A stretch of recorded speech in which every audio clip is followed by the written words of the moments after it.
morning and welcome to Morning Movie News, where today we're kicking off a pretty chill weekend at the movies.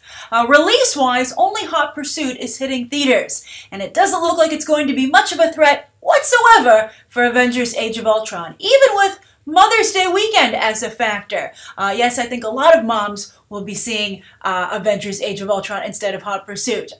We will discuss, of course, on Monday on Movie Math. But that, for those of you looking for a very strong second weekend for Avengers Age of Ultron, methinks you're in for a treat. But anyway, not only are things pretty chill at the theater, they're pretty chill with the news cycle as well. It's really like the industry, and therefore the media, is taking a bit of a breather after the hoopla that was the 2-week launch of Avengers Age of Ultron. Of course, it opened overseas in many markets, and then it debuted here stateside. It still has China and Japan to go, but that's a little ways out, and so I think we're kind of done with the big launch for the film. But again, it could have a very strong weekend, second weekend this weekend. So I still have managed to find some stories for us to discuss today, and of course one of them is about Star Wars, another corner of the vast Disney empire. They do seem to have an embarrassment of riches. And this, of course, was in the news. Now, of course, you would think, hey, why would they be talking about Star Wars in the middle of all their Age of Ultron stuff, right? Compartmentalize, Disney. Come on, focus. Marvel today, Star Wars tomorrow. But because Star Wars Day was on Monday, they had no choice in the matter. They had to shine a spotlight on that brand for themselves. And so they had the big Vanity Fair reveals, which actually I think got a lot of attention. So I think that was very good for Disney. They handled that very nicely. And then also Bob Iger was chatting up the franchise with the media. And one of the things that he announced was that on Friday, September 4th at 12:01 a.m., so as soon as it becomes Friday, September 4th, it's going to be Force Friday. And what's Force Friday? Well, mark your calendars, because that is when the first wave of merchandise for Star Wars Episode 7, The Force Awakens, will become available for purchase. Very interesting indeed. Of course, this is a holiday release coming out in December, so I'm sure they're assuming or hoping that a lot of people will have this merchandise on their wish list for the holidays. And so you'll have to buy it on faith, I guess, because you won't see the movie until, I'm sure a lot of this merchandise isn't available because it will sell out. Merchandising is, of course, one of the strongest assets in the Star Wars brand. It's how George Lucas built his entire own empire off of the merchandising rights. Because Fox at that point in time, it's a famous story if you haven't heard it, Fox didn't understand at that point how valuable merchandising rights were, because up until Star Wars, there wasn't really a big market for movie merchandise. So when they said, George Lucas, you can have it, and that was one of the greatest mistakes ever made in movie history. So that's how he was able to build Lucasfilm and, Industrial Light and Magic, and the big ranch they have, Skywalker Ranch. That was all paid for, basically, by Star Wars toys. So it's a big deal, and I think that it'll be very interesting to see things roll out and how they're going to roll it out without giving away spoilers, right? Because the movie, of course, won't be out when this first wave hits. So something else they were talking about is how they plan to utilize the Star Wars brand as a whole. And for instance, they said they are planning to be very aggressive with the theme park presence, but you're not going to probably see anything about in that for real, like actually happening until after Episode 7 comes out. And then the other thing they said was very interesting is that they're working very hard to introduce Star Wars, they feel, to a new generation. That, the Star Wars films haven't come out for a while. The prequels were received with a mixed bag. So they really are trying to rebrand the franchise almost to make sure people realize how iconic it really is. So that's an interesting uphill battle for those people who are like, I don't get Star Wars. I've actually overheard a couple of people in the last few days, and I'm always surprised. I'm like, if you're a cinephile, it's kind of like a rite of passage. You have to watch Star Wars. It's like on the list. The Indiana Jones, Back to the Future, The Godfather, etc., etc. But anyway, apparently I've heard some people, I actually have said, you know what? Never saw Star Wars. I only saw a few Star Wars. I didn't see Star Wars until I'd already formed my personality as a moviegoer, which is very bizarre to me. But anyway, that's the case. So I can see where Disney's coming from. Now this is also what's very interesting. They said we also have to work very hard to introduce Star Wars to China. And I was like, oh, that's so fascinating. Star Wars goes to China. But we don't really see it reflected at all in the cast yet, or the locations. And also, I wonder if China's still upset about the extremely inappropriate way some aliens were depicted in those prequels, as I'm sure everybody recalls, as we'll never forget. So we'll see. We will definitely see how this works out. But my question for you today with this first story is, are you going to buy that merchandise? Have you already marked your calendar as I spoke? And then also, how do you feel Star Wars needs to be introduced? Do you feel that? Do you agree with Disney that they need to introduce it to some people? Do you think China will take to Star Wars? And do you really think that? Do you agree that the brand needs a little bit of dusting off in terms of being something that's more modern and current? All right, so that's the first story of the day. Now let's march over to another corner of the Disney empire, animation, Disney animation. Now, of course, they have Moana coming out in 2016, but they have another film that comes out first called Zootopia, which really isn't getting a lot of attention because it's about cute little animals instead of a Disney princess where the real money seems to be. This is kind of like a Richard Scarry situation. It's a bunch of animals that live in this metropolis and the surrounding areas. And so the reason this is in the news again is they solidified the voice cast. Now, Jason Bateman was always circling this, but it's official now. So he's playing a scam artist fox named Nick Wilde. It's so on the nose, it's hilarious. And so this scam artist fox finds himself working with a bunny rabbit named Judy Hopps, who will be voiced by Jennifer Goodwin from Disney's Once Upon a Time. So some real synergy going on there. And Judy Hopps is a by-the-book meter maid who wants to be a police officer. And when a mystery presents itself, this unlikely duo has to team up to solve it, and at the same time prove that the predator-prey relationship isn't so ingrained in them after all, changing the way all of the people around them, or all the animal people, see themselves in society. So I think that's pretty interesting. We'll see how it works out. The big thing is that Hot Pursuit has a very similar storyline to some degree, with Reese Witherspoon basically playing a human version of Judy Hopps. So I think it's so cliche that you can see it many times. So we'll see if Disney's able to diversify it enough to make the story seem fresh.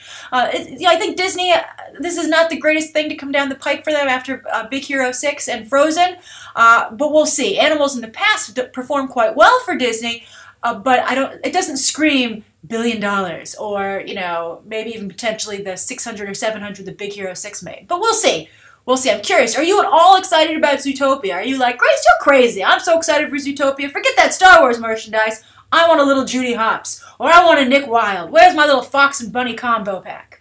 So write your thoughts down below about that. And let's move on to the third story, which is about our old pal Idris Elba. Now, Idris Elba is a brilliant actor, and I agree, a fantastic candidate to be the next James Bond. But Hollywood doesn't seem to agree.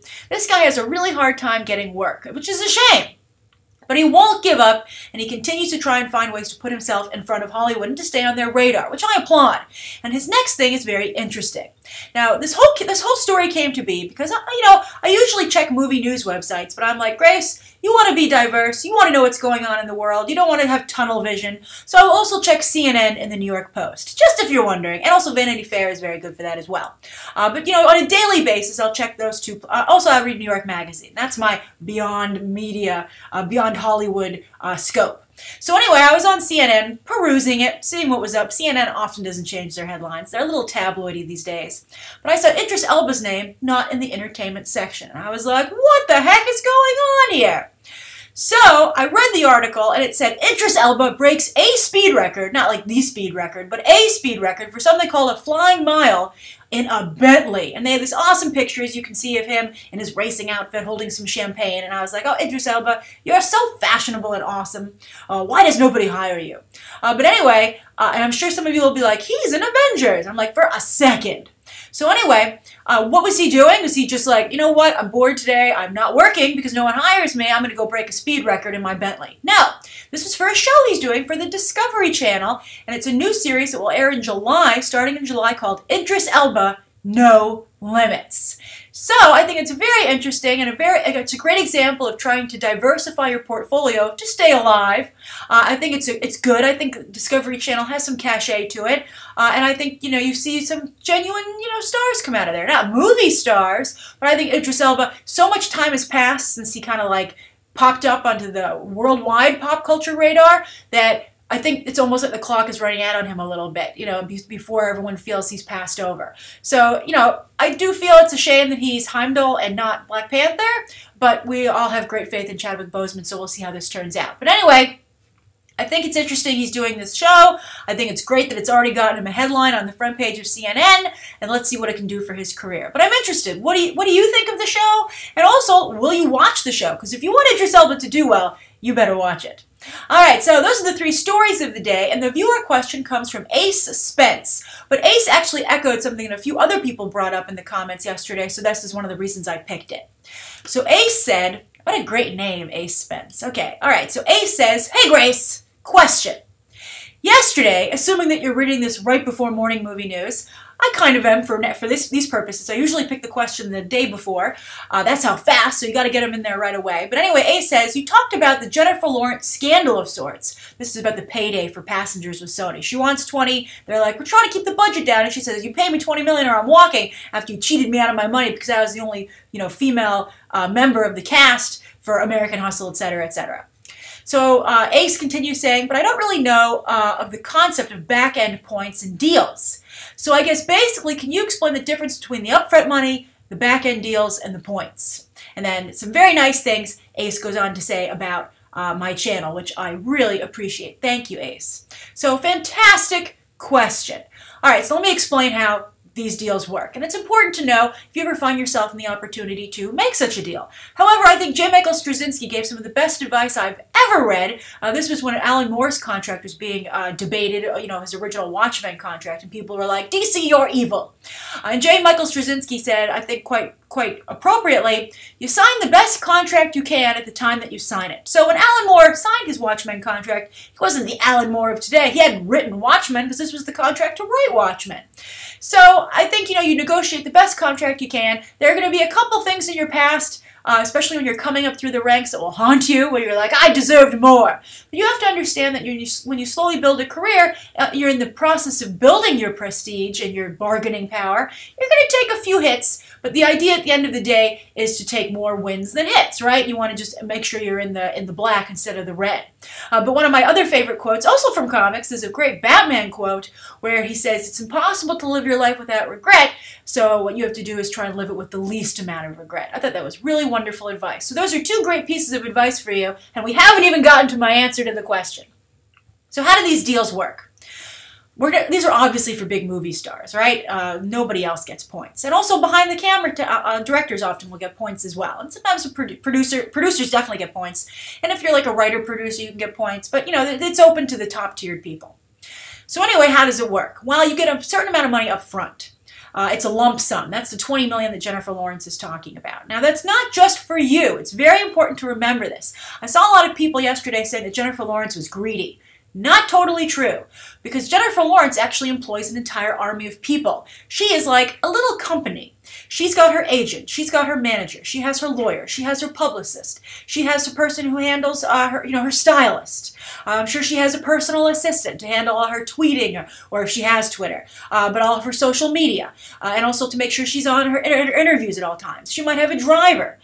So this is a lot of people that you're employing, and also not only are you paying for them, but they often will take a cut. Managers, agents, and lawyers all take a cut of your salary. So that gets, and then of course taxes. So by the time a part of that reaches Jennifer Lawrence, it's not anywhere near 20 million. So it's really important for you to keep that in mind, when you're analyzing what someone's being paid.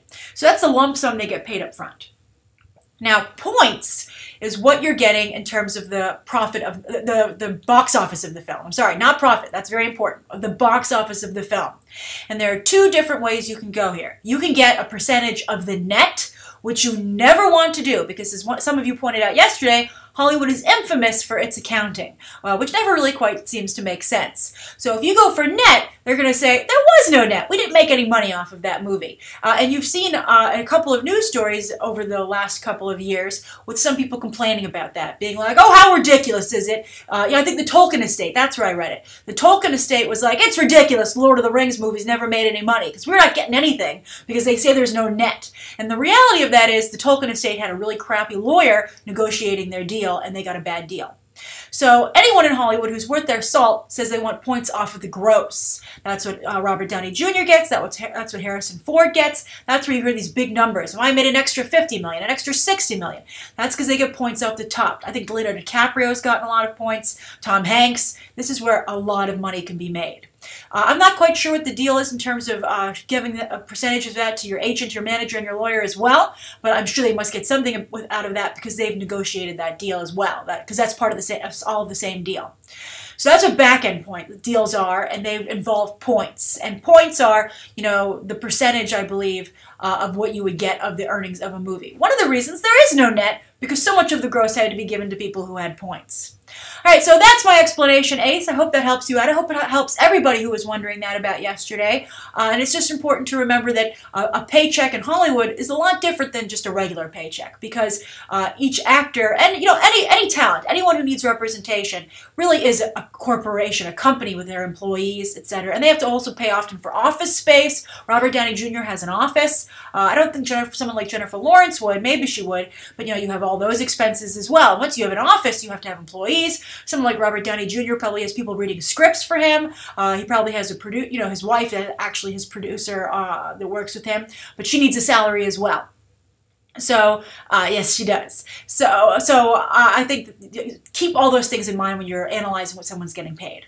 All right, that's today's morning movie news. Thank you so much for tuning in. Stay tuned for some interesting Captain America spoiler coverage and other episodes throughout the weekend. Some movie reviews are also coming your way. So write down below what you think of today's top 3 stories, the viewer question, anything you want to see covered on Monday, and any questions that you might have. Thanks for watching. Bye.